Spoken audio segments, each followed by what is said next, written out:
La mujer que decidió equilibrar fuerzas y quedar mano a mano. La venganza es rabia y agresión dirigida a reparar alguna lesión física o psicológica. No es defensiva, sino retaliativa. Erich Fromm decía que el impotente y el inválido no tienen más que un recurso para restablecer la autoestima si ésta fue lastimada. Tomar venganza de acuerdo con la ley del talión, ojo por ojo. Aunque criticable desde el punto de vista ético, al igual que cualquier tipo de violencia, para muchos el desquite posee la visión idealista de la equidad.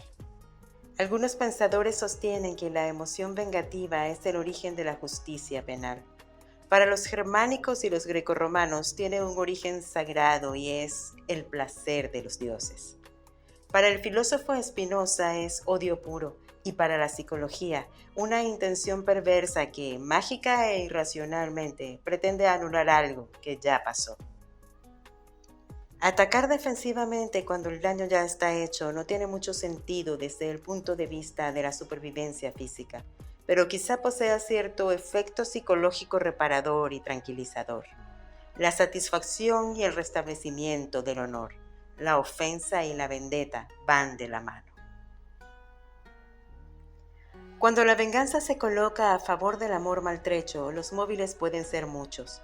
Quedar mano a mano, pagar con la misma moneda, herir como nos han herido. La envidia de querer ejercer el mismo derecho o simplemente recuperar el equilibrio del poder. Me cansé de ser menos que tú. Un golpe de estado afectivo para nivelar la relación y aplastar a la pareja hasta ponerla por debajo. Gladys reunió todos estos motivos durante más de 20 años de matrimonio. Cuando se casó, nunca pensó que el atractivo físico de su esposo fuera causa de preocupación o siquiera de un problema. Todo lo contrario, se sentía afortunada de haber logrado atrapar al más cotizado de los solteros. Y aunque ella no era ninguna reina de belleza, tenía su gracia. Una negrita adorable, como solía decirle él, entre cariñoso y compasivo. Como suele ocurrir, el paso de los años es más benévolo con los hombres que con las mujeres, y especialmente relacionado con la parte física. A Gladys rápidamente la invadieron las arrugas, la celulitis, la caída de los senos, la flacidez del abdomen y 2 o 3 mechones blancos, evidentemente indiscretos. Para su esposo, el tiempo se había detenido. Era terrible verlo cada día más joven y admirado. Cada cana era un pincelazo sugestivo que aumentaba su encanto. Por alguna extraña razón no echaba panza y los músculos mantenían su dureza. Tener un marido inmortal se había convertido en la peor tragedia. Debía hacer verdaderos malabares para adecuarse a la estética del señor. Durante un tiempo tuvo la aterradora impresión de que él crecía, es decir, que estaba más alto que antes, hasta que una amiga le hizo ver que la que se achicaba era ella. Los festejos que seguían al lanzamiento de un nuevo producto se habían convertido en una pesadilla, sobre todo cuando la presentaban como la mujer del patrón. Los más prudentes sonreían atentamente y emitían un sintético «Ah, su esposa». Al parecer esperaban otra cosa, a lo mejor una ejecutiva de alto vuelo y estatura, más estilizada y con una hoja de vida del tamaño de un directorio telefónico. No es que fuera poco presentable, sino que no parecía encajar con él. Había que reconocer que la profesión de terapista ocupacional especializada en gerontología no se ajustaba al mundo empresarial dinámico, competitivo y un tanto insensible. Estas reuniones tenían además un matiz difícil de sobrellevar, las vampiresas. En esos momentos Gladys sentía que era un estorbo, una piedra en el zapato para casi todos los asistentes. El super yo del grupo, la espía, la guardaespaldas o simplemente la señora del mandamás. Y lo más triste, nadie intentaba seducirla. Nunca había proposiciones indiscretas que pudieran levantar su maltrecho ego. Si un borrachito se le acercaba, no era sino para recordarle lo afortunada que había sido de tener un hombre así. Gladys conocía al dedillo las aventuras de su marido, las pasadas, presentes y algunas futuras. Ninguna era relevante ni ponía en peligro la estabilidad matrimonial, pero ocurrían sistemática y consistentemente, aunque con bastante sigilo y moderación. Ella temía perderlo, pero se limitaba a permanecer callada. Él era muy comprensivo, la trataba cariñosamente y jamás se ofuscaba. Nunca levantaba la voz más allá de los decibeles necesarios, ni hacía mala cara. Una sonrisa blanca y pareja, como en las propagandas de las cremas dentales, acompañaba todo el tiempo el rostro del hombre. En los viajes al exterior la discrepancia aumentaba. Él hablaba perfecto inglés y ella chapuceaba una jerga apenas comprensible. Algo similar sucedía cuando compraban ropa. A Gladys siempre le sobraba o le faltaba tela. Había que agarrarle o soltarle, correr botones, subir o bajar. Él era un caso excepcional de talla única. Todo le quedaba a la perfección. En más de una ocasión le propusieron modelar, pero no aceptó. Gladys sabía que la cordialidad y la dulzura de su esposo eran aparentes. Un mensaje cifrado podía leerse siempre. Has tenido demasiada suerte al estar conmigo. En una ocasión ella escuchó el siguiente comentario. Yo sé que podría haber conseguido a alguien mejor, pero tú sabes, unas cosas por otras. Puede que no sea la supermujer, sin embargo, ella no molesta, ¿me entiendes? Mejor que lo celen a uno que celar. Mi negrita es adorada. Al principio se sintió halagada, pero cuando le echó más cabeza al asunto, entendió que más bien se trataba de una declaración de superioridad racial. Y el desaire todavía le taladra. La vida íntima estaba repleta de vivencias ególatras por parte de su consorte que no eran percibidas por las demás personas. Se demoraba en la ducha y para vestirse y acostarse, y el espejo era su mejor aliado. Cualquier cosa que reflejara la propia imagen llamaba su atención. No era el exhibicionismo ostentoso que utilizan los histriónicos, sino un elegante y perspicaz y casi aristocrático lucimiento. Gladys era una mujer ardiente y sexualmente activa que se sentía profundamente atraída por él. Sin embargo, las relaciones sexuales mostraban una preocupante alteración. Consecuente con su actitud narcisista, el hombre era un onanista declarado, es decir, solo obtenía satisfacción a través de la masturbación. No era eyaculador precoz ni impotente, sino algo peor para una mujer que no se siente amada. Eyaculador retardado, más que retardado, lejano. Cada vez que el acto quedaba inconcluso, ella confirmaba que no era deseada. Así había sobrevivido a la sombra de un hombre exitoso, codiciado por las mujeres y envidiado por los varones, cuidándole la espalda, atrapando admiradoras, tratando de competir con un inalcanzable ideal de mujer e ignorando sus engaños. Estaba cansada y con la sangre en el ojo. Quería desquitarse, ser el centro de atención y verlo por primera vez en una posición más frágil y humilde. Bajarle los humos, traerlo al mundo de los mortales y estar por encima. Otras veces le provocaba borrarle esa expresión de satisfacción trascendental y reemplazarla por una mueca de dolor. Un día en el gimnasio al cual Gladys concurría asiduamente esperando el milagro de la figura esbelta, entabló una relación amistosa con un señor especial. No tan apuesto como su marido, menos sensual, más normal, con nariz de boxeador y poco culto, pero con un atributo inigualable y fascinante. Era el dueño de la competencia.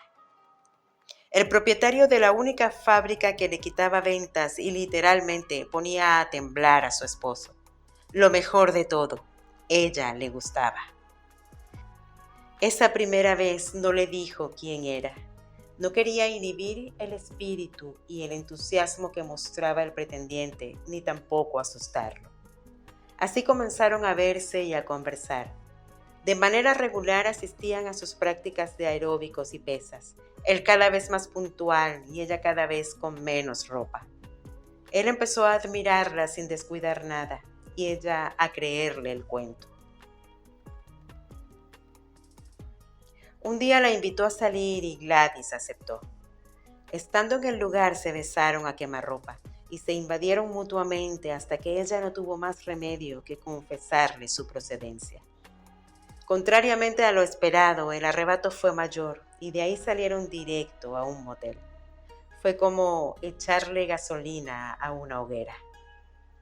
A partir de ese momento, la relación adquirió una doble sincronía, deseo y venganza. Él sentía una complacencia adicional. No era cualquier mujer, sino la de su enemigo comercial. Ella sentía un gusto similar. No era cualquier hombre, sino el principal dolor de cabeza de su compañero. Una mezcla entre mercadeo, sexo, perversidad e indemnizaciones retrospectivas. El marido aún no sabe que tiene cuernos. Mientras tanto, ella prefiere degustar el postre en bandeja de plata. Hay cierto placer subversivo en saber aquello que él ni se imagina. El superhombre, el intocable, está siendo secretamente vulnerado en su amor propio y en el más estricto anonimato. Para tener en cuenta. Las narraciones y leyendas están llenas de crímenes pasionales motivados por el desagravio y la sed de venganza. Curiosamente, las mujeres han sido más implicadas que los hombres. La creencia popular machista es que la malicia está inmersa en la esencia misma de la feminidad. La imagen de una Salomé contorneándose frente a un débil y casi afeminado Herodes, pidiendo por influencia de su madre, la ambiciosa Herodías, la cabeza de Juan Bautista, ha recorrido casi todas las expresiones artísticas y literarias. Algo similar aconteció con la cabeza del pobre Orfeo, arrancada, golpeada y echada al mar por las temibles Ménades, en represalia a la crítica del osado poeta. Ni qué hablar de la temible Dalila y el pobre Sansón. Debemos reconocer que, en lo que se refiere al tema de la venganza, la historia ha sido más benévola con el sexo masculino. En la vida cotidiana, incuestionablemente hay más Otelos que Romeos. Los delitos en nombre del amor son mucho más frecuentes en hombres que en mujeres. Millones de testimonios avalan la existencia de un sinnúmero de pugnas, escaramuzas y conflictos violentos en nombre del pundonor varonil. Cuando una mujer decide vengarse de su pareja, el amor casi siempre está vigente. La mayoría de ellas no tomarían represalias por la infidelidad de un hombre que no aman. Pero un varón típico, criado en la cultura de la honra y la virilidad, no dudaría en castigar la traición de su pareja, así no hubiera la menor pizca de afecto. Hoy incluso, como el personaje de Crónica de una muerte anunciada, la traición puede ser retrospectiva si la mujer no llega virgen al matrimonio. En sociedades como la del Mediterráneo, el deshonor público tiene mucho más peso que el desamor en sí. Aún en la actualidad, en ciertas regiones, si un hombre no venga en la traición, es ridiculizado y desaprobado por haber conciliado con el engaño. La tradición viene desde mucho tiempo atrás. El fuero real español concedía al marido burlado la facultad de perdonar a los culpables o ejecutarlos, pero no podía castigar a uno de ellos y perdonar al otro. Los historiadores citan el caso de un marido que fue condenado a muerte no por castrar al amante, sino por no sancionar a la mujer. En El mayor monstruo, los celos, Calderón de la Barca expresaba así la causa común masculina a favor del renombre y la reputación. Pues no hay amante o marido, salgan todos a esta causa, que no quisiera ver antes muerta que ajena a su dama. Este deseo no es exclusivo de los hombres. Una de mis pacientes manifestó así su posición frente a la muerte reciente de su infiel marido. Prefiero que lo devoren los gusanos en la tumba a que lo haga una mujer. En el siglo de oro, cuando el marido no tomaba serias medidas como el destierro, la muerte o el encierro de por vida de la esposa adúltera, lo obligaban a ir por las calles con grandes cuernos de toro o de ciervo en la cabeza, montado sobre un burro mientras la culpable cabalgaba sobre otro asno, exhibiendo un ramo de ajos en la mano. Ambos eran insultados y vapuleados durante el trayecto. Algo similar ocurría en la Francia rural del siglo XIX y en otros sectores de Europa. La sed de venganza no es de uso privativo de ninguno de los sexos, aunque el abuso del poder pueda hacerlo más evidente en el sexo fuerte. En el caso de Gladys, la decisión de ser infiel tenía una clara intención revanchista. Una doble motivación la animaba a mantener candente y activa su aventura. La primera estaba dirigida a sacar a flote su aporreada autoestima, es decir, buscando salud mental.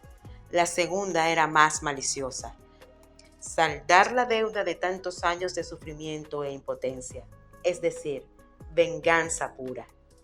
Es probable que a su debido tiempo empiece, consciente o inconscientemente, a dejar pistas e indicios para que su relación clandestina sea descubierta. La satisfacción no sería completa sin el escarmiento y el dolor del infractor. Despojarlo de su halo de supremacía masculina indudablemente forma parte del plan, pero el principal objetivo es verlo sufrir. La venganza es violencia placentera. El agresor la percibe como un acto de defensa personal moralmente válido, una clase de sadismo instrumental y justificado, pero en realidad es un comportamiento de conservación a destiempo y fuera de lugar. Ya pasó el ataque. La complacencia en obtener igualdad a través de la destrucción del otro es un fenómeno exclusivamente humano, producto de la mente y, claro está, del ego. Existe una inmadurez latente en quienes están dispuestos a lograr el desagravio a cualquier precio. Como los niños que, motivados por la envidia o la ira, rompen los juguetes del otro. Un paciente adolescente decidió rayar el automóvil de su novia y chuzarle las llantas porque había salido con otro. Me sentí bien y no me arrepiento. Cuando lo hice, descansé y recuperé mi dignidad. El decoro personal no puede estar en los neumáticos de un carro. Hay actos más solemnes y simbólicos mediante los cuales se puede dejar en alto el buen nombre sin estropear el ajeno. Hay causas que se defienden solas. Cabe preguntarse si los que deciden vengarse por despecho y desamor no estarán tratando de perdonarse a sí mismos la cobardía o la incapacidad de haber permanecido donde no debían haber estado. La gente que logra mantener relaciones de pareja asertivas, directas, francas, no temerosas y sin postergaciones, no permite que el resentimiento prospere y la venganza deja de ser funcional. Definitivamente es mejor reaccionar y defenderse a tiempo, algo que Gladys no supo hacer. Cuando intentamos protegernos de la traición y el maltrato psicológico con las mismas armas de quienes nos han dañado, caemos en la trampa de identificarnos con el transgresor. Cuando atacamos la deslealtad con deslealtad, la mentira con mentira, la deshonestidad con deshonestidad, perdemos autoridad moral. Nos contaminamos de lo mismo que queremos limpiar. La infidelidad no admite contabilidades ni sistemas de compensación, sino exclusión y determinación. O perdono o me voy. Walter Rizzo: la fidelidad es mucho más que amor, jugando con fuego. Gracias por estar una vez más conectado a De mi voz a tu alma. Comparte, comenta, deja tu me gusta y si aún no lo has hecho, suscríbete. Continúa atento a nuestras próximas publicaciones.